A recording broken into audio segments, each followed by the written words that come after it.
You have $37 in your bank account. Your rent is due in 4 days. Your car just got repossessed. Your father told you last Thanksgiving that it's time to get serious and find a real job. You're 26 years old, sleeping on a mattress on the floor of an office you can barely afford, and every single person in your life thinks you're about to fail. In 6 years, you will sign papers that make your company worth over $1 billion. But right now? Right now you don't know if you'll make it to next Tuesday. This is the 6 years in between. Let's rewind.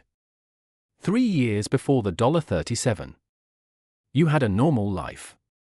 A decent job. A paycheck that hit your account every 2 weeks like clockwork. Boring, but safe. And then you had an idea. The kind of idea that shows up at 2 a.m. and won't let you fall back asleep.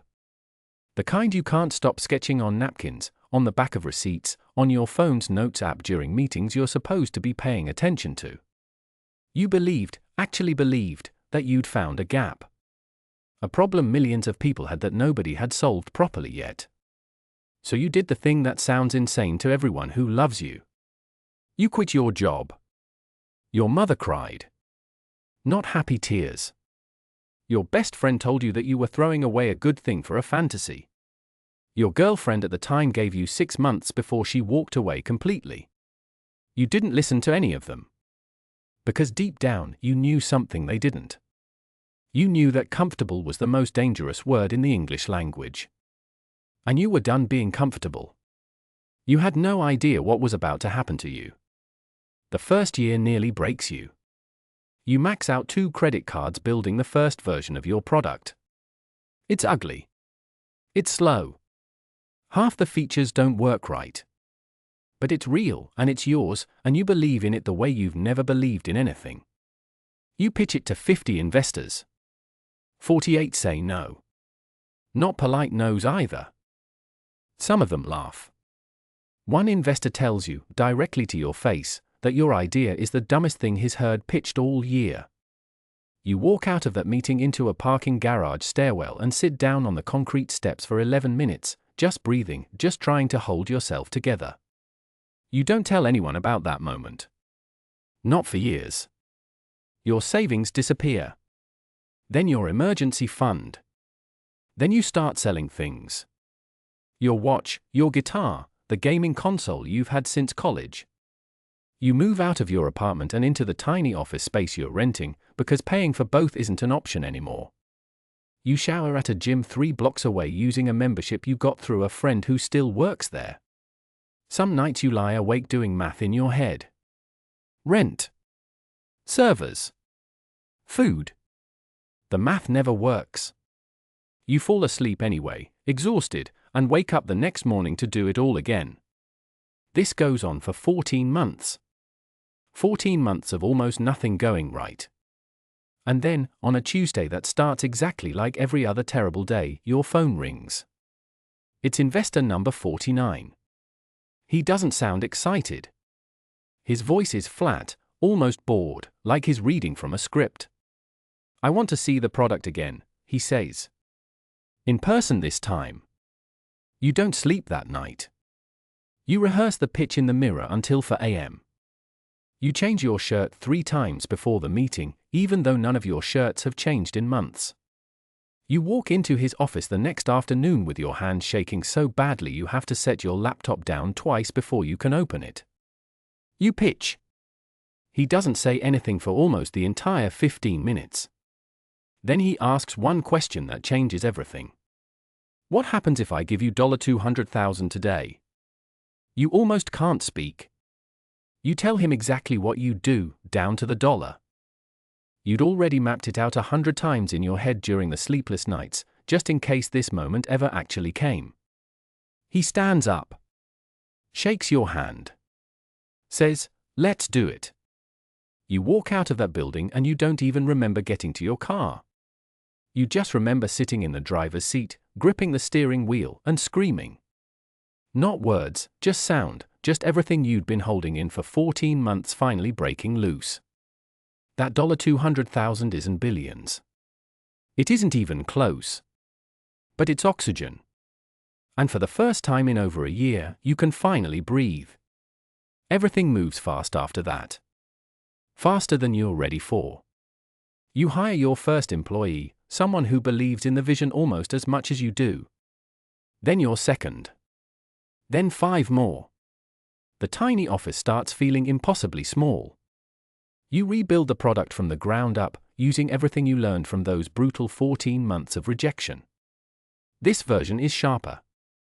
Cleaner. It actually works the way you always imagined it could. You launch it publicly for the first time. The first week, nothing happens. Silence. You refresh your analytics every 10 minutes like it's going to suddenly change something. Then on day 9, something shifts. One person posts about your product online. Then 10 people. Then it's on a major tech blog. Then a few thousand people sign up in a single day, more than you got in your first 6 months combined. Your servers crash twice in 1 week because you weren't ready for this many users. You're celebrating and panicking in the exact same breath. Revenue starts climbing.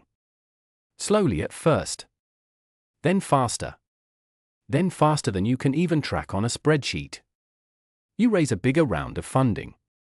Then a bigger one after that. Each time, the number attached to your company's value gets a little more unreal. 6 months ago you had $37 to your name.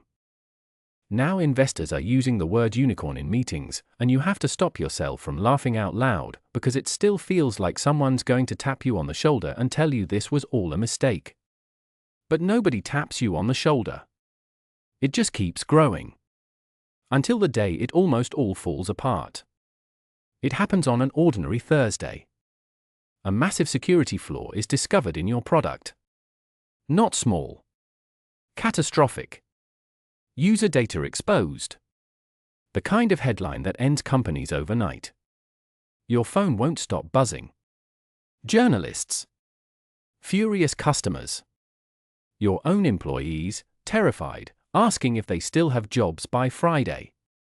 Your biggest investor calls you directly. His voice is ice cold. This could be the end, he says.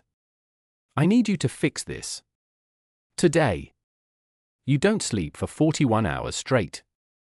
Your engineering team works in shifts around the clock, fueled by cold coffee and pure panic.